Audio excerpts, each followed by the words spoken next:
Hi everyone, my name's Brenna and welcome to my channel. I want to use this outlet as a space to talk about my personal healing journey. With it being Mental Health Awareness Month, I thought that this was a perfect time to start my channel.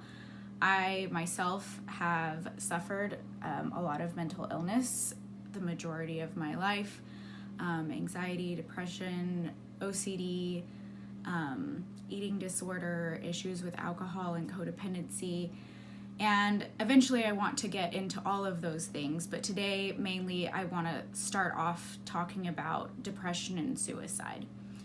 I first started feeling getting depression when I was in my early teens, and I had a super unstable childhood, and by the time I was 14, the only way out I saw was suicide. I made an attempt on my life. I was pretty unsuccessful, and which was good, but I didn't feel like I had anyone that I could go to. Nobody really talked about it. My dad wasn't around, and my mom was suffering so much from her own depression that I knew she had no space to help me, so I didn't even go to her.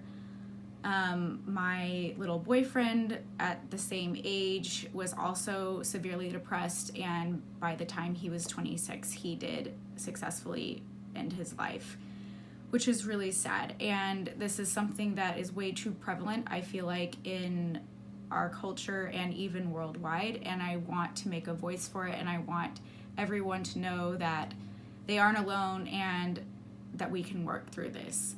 So fast forward from 14 to 28, I'm engaged to the man of my dreams. I'm over the moon. I think this is my happily ever after, but something just isn't right. Like, I have this wrenching feeling in my gut, and I can't figure out, like, is it my job? Is it,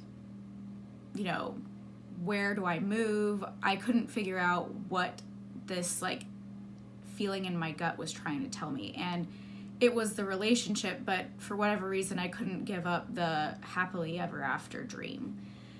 And as that gut feeling progressed, I slipped back into the deepest depression I have had as an adult since I was 14. I couldn't sleep. I was crying all the time. I couldn't eat.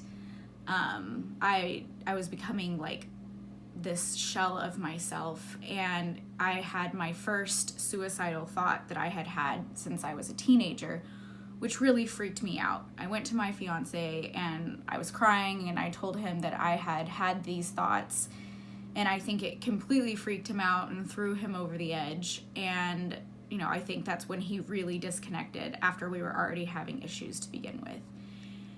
Luckily, the next day, I had my first session with my therapist a couple weeks before I had become so desperate not to lose that relationship that I said, fuck it, like, I will go see a therapist, which I've known that I've needed for like my whole life, but because there was such a stigma around it, I thought that if I went and saw someone, that would be me admitting that I was fucked up and that I was broken or whatever.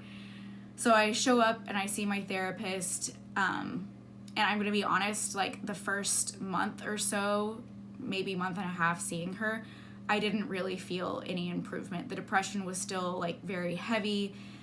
She made me make a list of all of the things that I really enjoy to do, and I would do those things. I signed myself up for a dance class, and I love dancing, and I would show up, and that feeling of joy that I usually have when I'm dancing just wasn't there.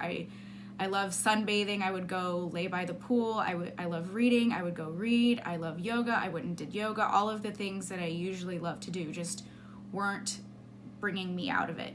But when you're in that deep of a depression, sometimes it just takes time and consistency. So after about a month and a half, I started feeling happy again. I started like coming out of the depression. I went into therapy to save our relationship, but what ended up happening was he ended up leaving, but it was the best thing that I ever did for myself.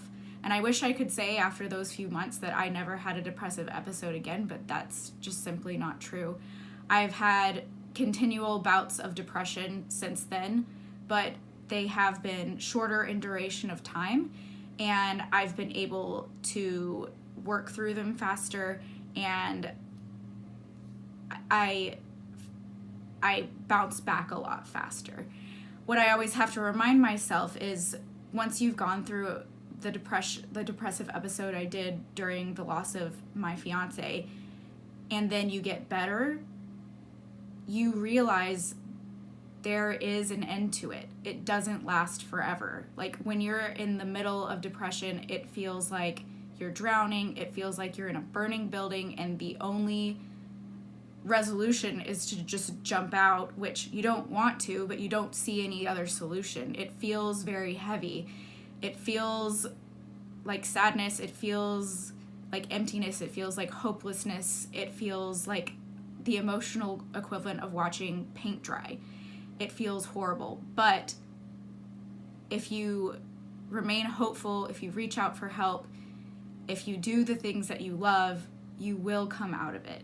And there are better days ahead. It's temporary. Depression doesn't have to be every single day of your life. So I've definitely had depressive episodes since then, but they've been fewer and further between.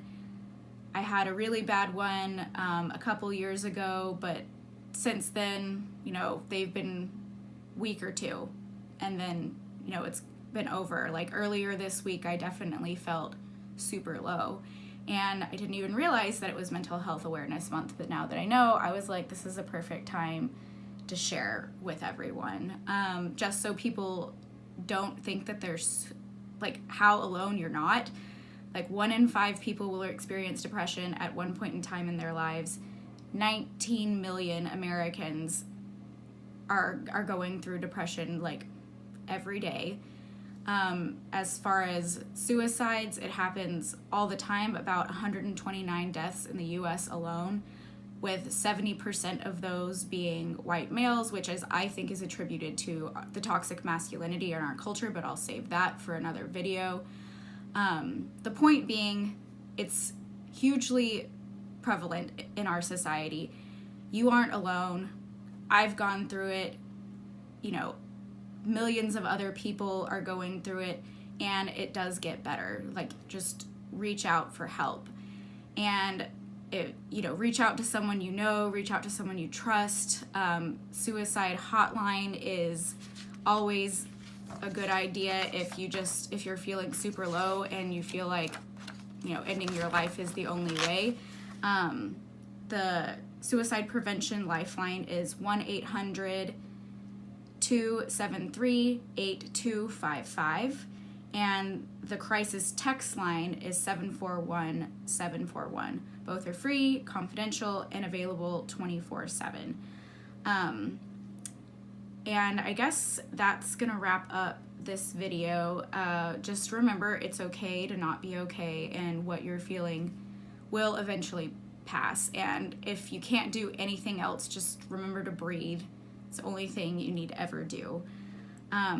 If you found this beneficial, if you found like this awakened something in you, if you found that this helped you, or you think it could help somebody else that you know, please subscribe and share this video with all of your loved ones, and let's heal this together, and let's break the stigma. Thanks.